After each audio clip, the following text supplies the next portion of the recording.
Hey there everybody, and welcome back to another episode of City Skylines. As always, my name is Nulio, and I have a nice trusty cup of coffee here to get me going for this episode. Now today's episode is we're coming back to the city, and we're just doing some work just north of the stadium that we built a couple of episodes ago. I really enjoyed this episode. It was a lot of fun to do. And this sort of area that we're going to be developing up now, I was able to put in quite a decent amount of detail in the build. So what we're making, because I haven't actually said that yet, is some more residential areas, but these are going to be more sort of apartment blocks and hotels and stuff like that, because we do have quite a big demand for residential.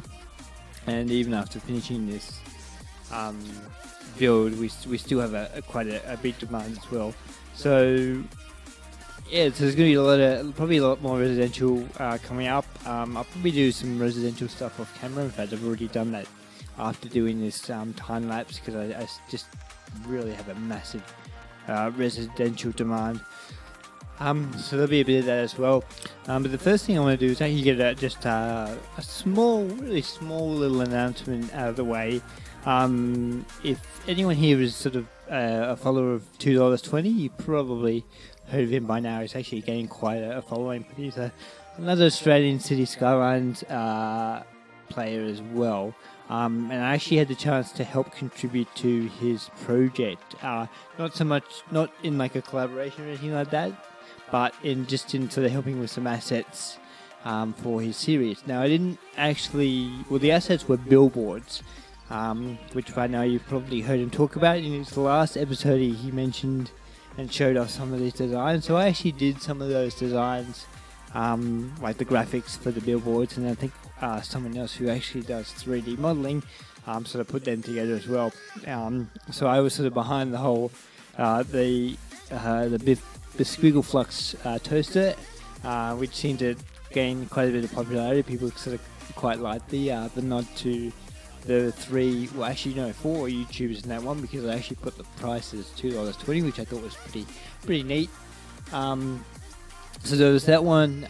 There was the Osaka cigarettes, or is it called this Osaka? I can't even say it properly. So those ones as well, which is like a little camel, and then I put sort of like, instead of so the original picture had like Hollywood behind the camel, and then I sort of edited it and changed it so it had Springwood on there, just like how he's got the sort of Hollywood font for his Springwood sign. So that was probably another favourite of mine as well.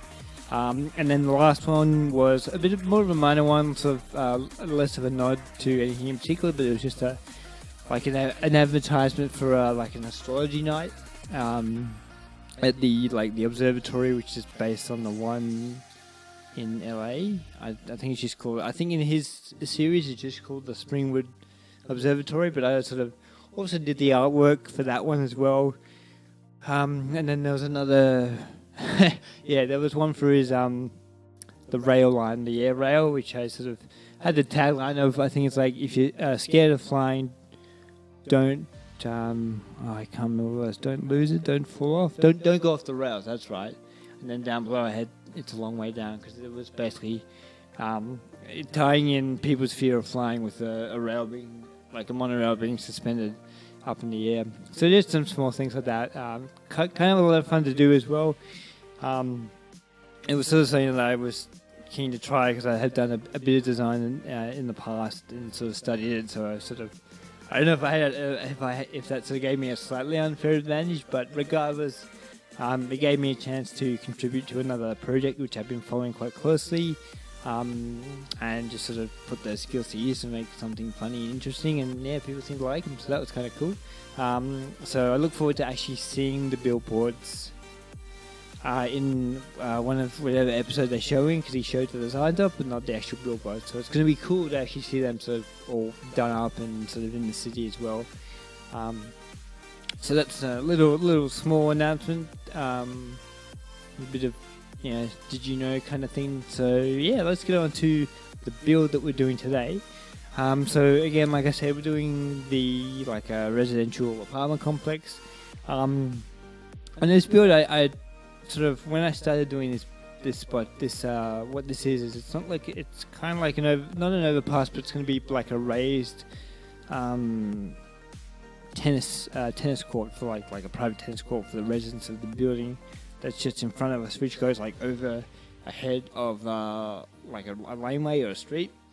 So that was kind of cool. And basically when I was doing this, I sort of noticed that there was a bit of a hill here, and I thought, you know what, this is a really good opportunity to play around with like elevations and things like that, because we had this hillside, and it's not something I would have done a while ago, because with the new tools, like especially Move It, it would have been very hard to work on such an angle, just because of how City Skylines handles that. And I sort of touched on that briefly in the last episode. But with all these new mods and assets, it's actually a lot easier and I guess a lot more stable to be able to play around with different elevations and really sort of go to town with that. So that's kind of something I do here in this build, and I play around with stairs and like raised a bit like trees and just raised trees and props and all that sort of stuff as well, to sort of make this really nice, interesting, and sort of quite detailed sort of residential area as well. So you can see here I'm still making the tennis court, but I'm sort of just putting some barriers on, because obviously I don't want people to fall off or anything like that. Putting some nice window barriers, because I just had like some sort of default straight ones, but I figured for an apartment complex that's not really going to look that nice, because the idea behind this place is we're not far off from the stadium, and you might see it in the background every now and then, but it's also quite close to the waterfront of the main lake in the map, the lake of Caldera. So I wanted to basically pull this off as it's like quite an upscale area, because it's near the waterfront, but it's also near like quite a large tourist destination, that being the stadium. So obviously I wanted to make this a very nice looking place, very upmarket, lots of nice pavement areas and plenty of like nicely kept gardens and trees and stuff like that, which you can see me doing at the moment as well. So that's kind of look I was trying to go out for. So I was sort of trying to find specific buildings that look quite nice as apartment blocks in this main kind of sort of central area where these two roads wrap around. And then obviously as you sort of move away from this area, you get slightly smaller, more generic apartment complexes and stuff like that. You don't really see me do that off camera, because this took quite a while to do. I think the time lapse already goes for about 25-30 minutes, so I sort of had to... I did want to do quite a large area, but I sort of had to do a lot of it off camera, well, some of the last sort of final touches off camera, because it was taking quite a while to do. But of course, when we get towards the end of the episode, you'll be able to see the cinematics of these sort of last additions and sort of touch-up details and stuff like that. So you'll be able to see it all once we're done. So here we're just getting the base workings of this first complex for this whole area. So just doing sort of kind of like the courtyard sort of backyard area where people could like a common area for people to sit down and meet friends, or maybe they might have a barbecue or something, and they'll go play some tennis, or if they have a pool, they'll use that. This building that we're putting down here is one that's going to actually have a pool, and so it's a raised pool, but I also used, it's part of the same prop pack as these concrete slab, but it's like you've probably seen it's like I think it's like a 3x3 tall massive window sort of roof. This thing here, this thing is a lot bigger than I originally anticipated, but I basically used that as kind of like a see-through roof for the pool, which I thought was really cool. And then while I was doing this, I figured, well, I'm going to obviously need to figure out a way to suspend it. And I was going to get some pillars from the workshop, but I think I just forgot. So I actually used like a thinner version of that wall to make like a sort of wall pillar kind of thing. And I think in terms of the architecture of the overall resort, I think that worked out quite nicely. Which kind of reminds me of another thing is this build is very, to me, felt quite architecturally, if that's the right word, focused, which is not something you usually get with the city skylines because obviously it's about building cities, but just because of the finesse of the props that we now have access to in the workshop and the mods that we can use to place these, I think is what allows us to do this sort of level of architectural detail. If you had the time and if you really wanted to, you could probably make your own building just to the props alone, because there are so many. You've got walls, you've got doors, you've got windows. I mean, you'd be butchering your prop limit, but you could essentially make your own custom, buildings without actually knowing any like 3D editing software modeling. But as I say that, now that I think about it, you can, when you put props, like if you make a custom asset in the asset editor, when you use props, apparently it doesn't actually count towards the prop limit. So theoretically, you could make your own asset building with props, and it wouldn't count to the prop limit, which is kind of cool. I don't know how that works in terms of the prop limit. It's kind of a weird thing, but I was watching $2.20's last episode. He said that after talking with some other Skyliners, they realised that somehow it didn't count to the actual prop limit, which is how he made a lot of his custom houses. He sort of, I'm out of breath for some reason. He put all these props on these custom houses that he made by editing the vanilla ones, and it didn't all count to the prop limit. So yeah, theoretically you could do that, which is kind of cool, but it would take a lot of time to do. So whether it'd be worth it or not, I'm not sure. I guess it depends on how many of them you did and how much detail you went into. I think that what I'm doing now probably wouldn't be worth it, because this wouldn't really be applicable to like a basic 4x4 or 8x8 grid. That's sort of more customized to like the layout that I've got and how the streets are laid out, so it probably wouldn't be very modular. But if you were just sort of making a base square building, you could quite easily do it and sort of use it repetitively or use it as a growable as well. So I think in terms of that, it would have a lot of useful applications, and there's a good way to sort of allow people with less 3D knowledge to actually create more custom things. I mean, it's always been a thing that we've known about, but I suppose now, I guess more people are exploring these options, and it's more common knowledge, I suppose, if that makes sense. I'm not sure, sorry, I just coughed there. I'm not sure if I'm really rambling on about that, but I don't know, it'll be interesting to see what happens, I guess, in terms of that. So coming back on topic, I've just sort of finished up that first building, and now I'm sort of doing some of the groundwork, so sort of segregating different areas of the apartment building. So you've sort of got the pool area, and then you've kind of got this sort of private balcony on the left, and you've got like a small sort of more public courtyard. So you sort of got this, I guess, tiered level of privacy from I guess back of house to front of house and stuff like that. Considering we're talking on the topic of architecture, and then I'm sort of making a garden bed, trying to break away in a sec from sort of square layout, so I try and use a more sort of angular layout, and then putting into use some of the techniques I used with the previous episode, which was sort of making these kind of fake terrains, just because obviously you can't really customize the terrain too much, so you sort of had to make use of decals and assets to do that as well. And then here, again using that technique with the sort of walls as pillars instead, just to make it look like this is actually being held up by something that actually looks quite stable. And then obviously here's the alternate angle, so I basically pop these in, get some of the asphalt mod things, and then I used decals to put dirt there and make it seem like the ground is sort of raised up. So yeah, you can see I'm sort of getting these decals in, and plopping them down and sort of trying to figure out if they'll work.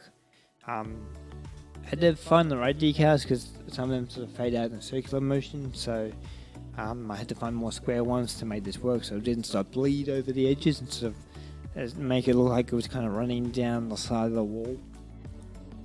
And then using some tall bushes and trees to make it look like the ground is actually raised up, as opposed to sort of being decals and stuff like that.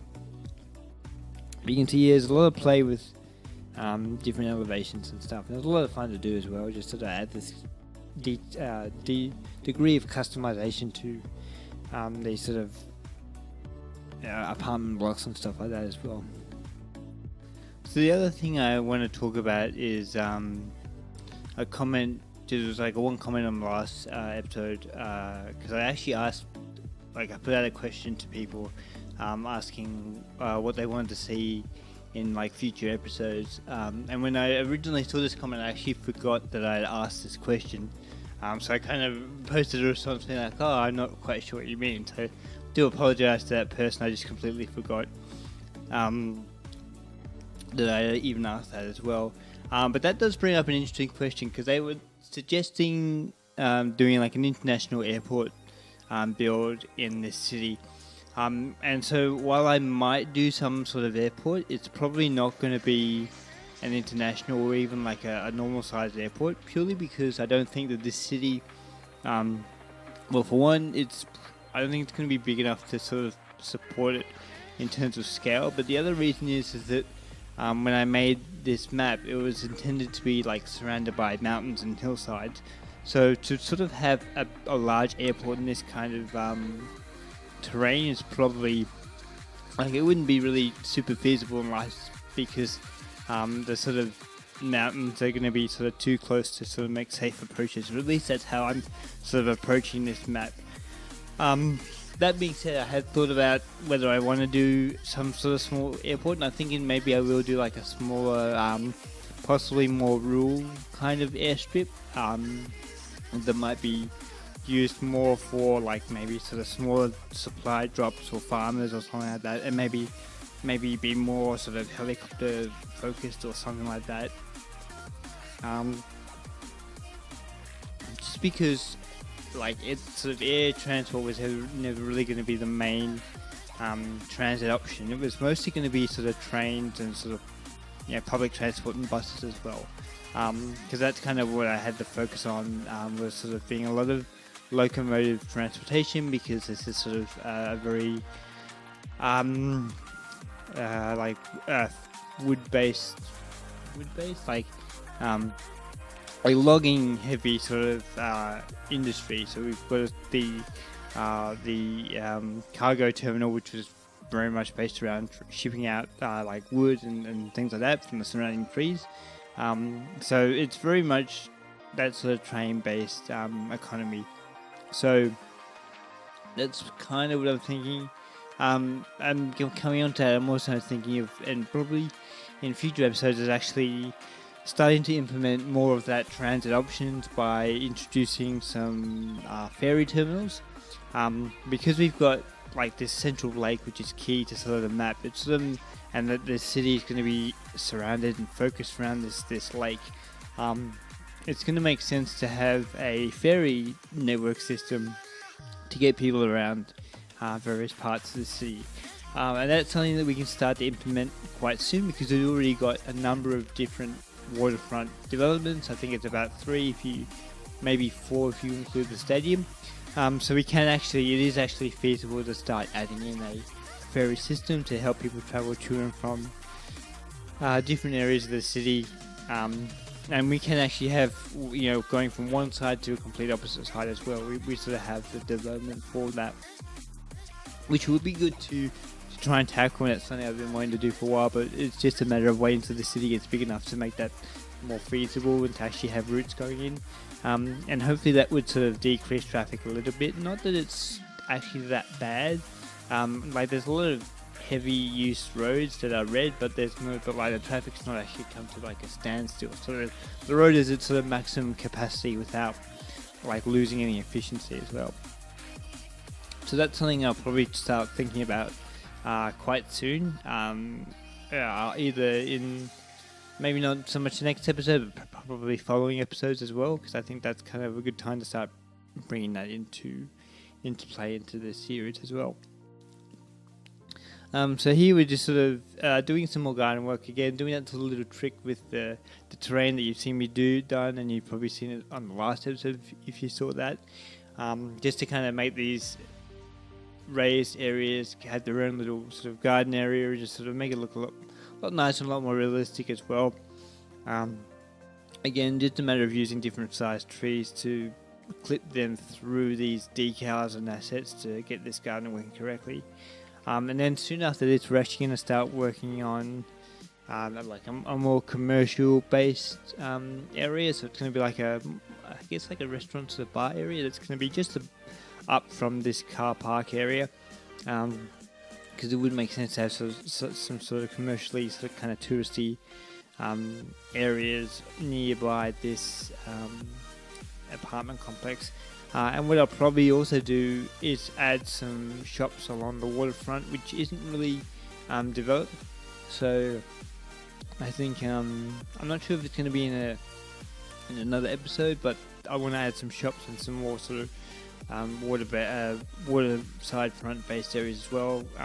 But I probably need to wait till we've sort of got the residential sorted out, because it's, again, like I've said earlier in the episode, it is still quite high, and even after adding all these different apartments, it really hasn't made too much of a dent in the demand at this point in time, even though, as you can see, my population is fluctuating a lot. It's gone from like 20,000 down to 4,000, and that was just because I didn't have enough sort of services to sort of supply the city.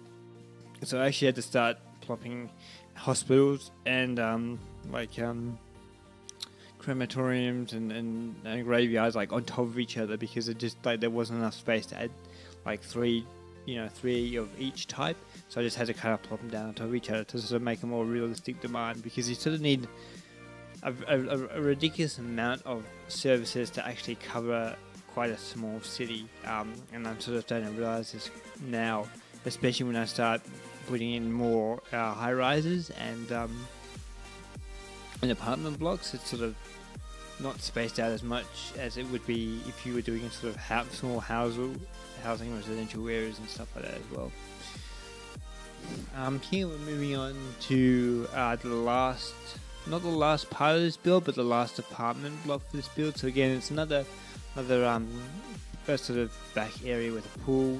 This one nice and raised, and it's sort of going to have like a surrounding garden bed, kind of give a bit more privacy and sort of block out some sound from the main road there. And you can see I'm kind of changing how this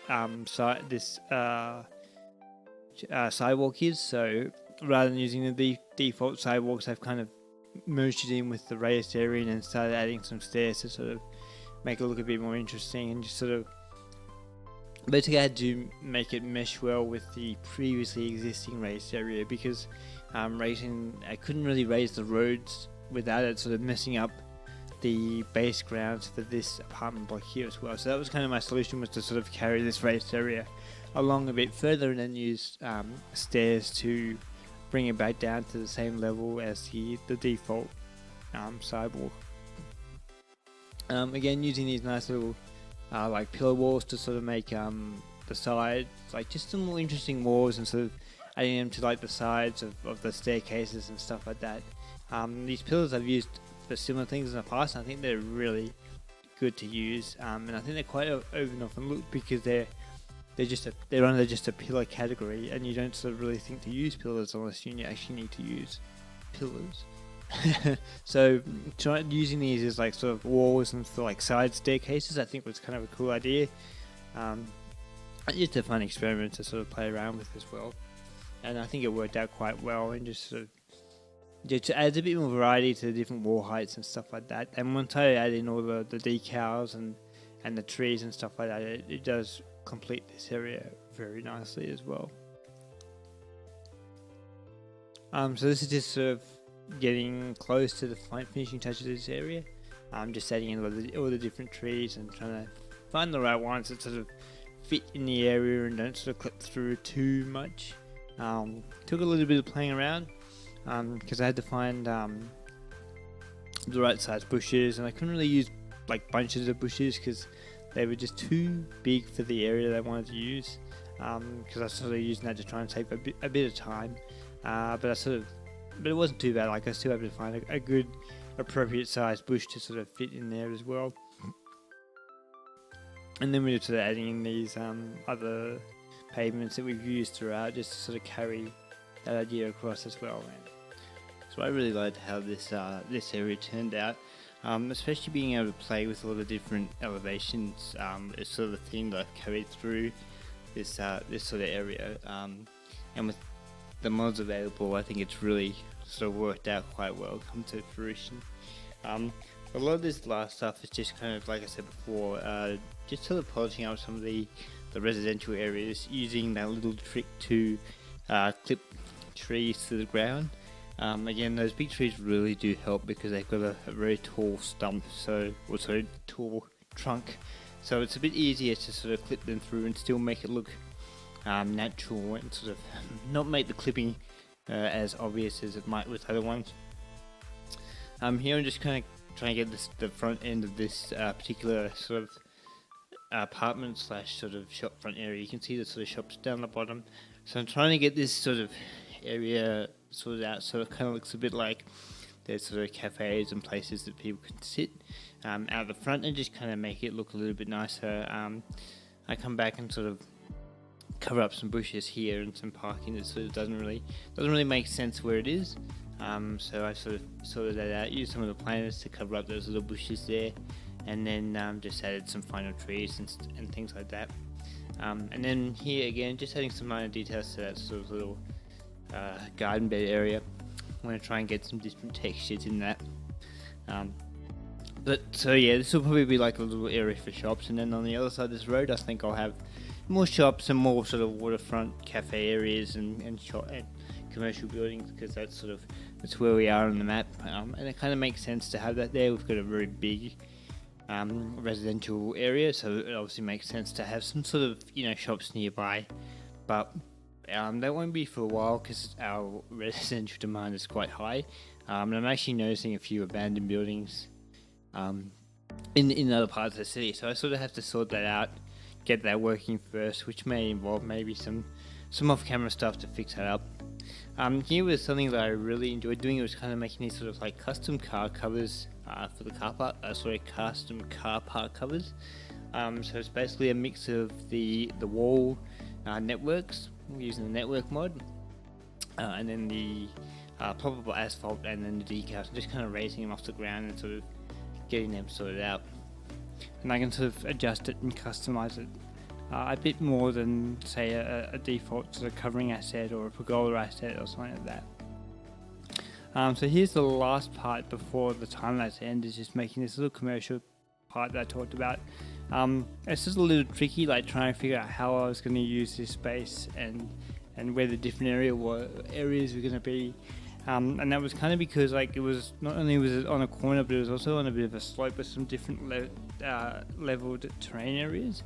So I you can see the slope wasn't very uniform. It was kind of a bit of a squiggly line. So I had to try and make, I couldn't really change the terrain too much. So I had to try and figure out how to use a whole bunch of different props and decals to sort of make this a little bit more uniform. So you can see here, I did cut to this because there's a lot of height I just left out because it just took me a while to get my head around it. But you can see I tried to sort of segregate certain areas, and now I'm dealing with this uneven area and trying to figure out a way to sort of make it look a little bit neater with what I have. And the solution was kind of to sort of try and follow the terrain as best I can with a wall, and then use these little planters to kind of hide up little patches, and then kind of add like other planters here, and sort of trying to cover it up with like trees and like planters like this as well, and then using different assets to neaten up these sort of areas as well. So I had that sort of cobblestone effect that kind of carried across, which didn't really look right, so then I sort of had to move that around and put in some sort of theme-based decals. So that was really tricky. That actually took quite a while, but it did work out in the end, which is really good. And then one of the last parts here was actually one of my favorites, because I like doing a bit of road marking, especially with car parks. So I added this sort of central little tree kind of roundabout thing, and so they used markings to just neaten up these parks and put like markings around the tree, like a little like sort of don't park here and do not cross kind of thing. So that was kind of cool to do. Again, with the Move It tool, it's pretty easy to sort of slap these two decals together and then just kind of slide it into place there. And I think that was a really good touch, like a final touch for that area, sort of really bring it out compared to what it was before. And then here was like kind of another cool spot, like I sort of, again, it's playing around with these weird shapes with the polygons of the terrain, and trying to figure out a way to make this work, because it's kind of like a bit of an indented L shape. So I figured, well, I'll try and use these stairs and decals to sort of try and flatten out this terrain, or make it look like the terrain's kind of fairly uniformed, and sort of trying to cover up these weird dips in the ground with like a variety of different stair decals and stuff like that, so you can see where the terrain starts to come through the stairs. And then I'm just sort of playing around and moving these things around and elevating them to try and find that nice little sweet spot where they'll work out quite nicely as well. Anyway, that is going to do it for this episode. As always, we'll go through some cinematics, as you can see right now. And as always, thanks everyone for watching. You'll see me in the next episode. But until next time, see ya.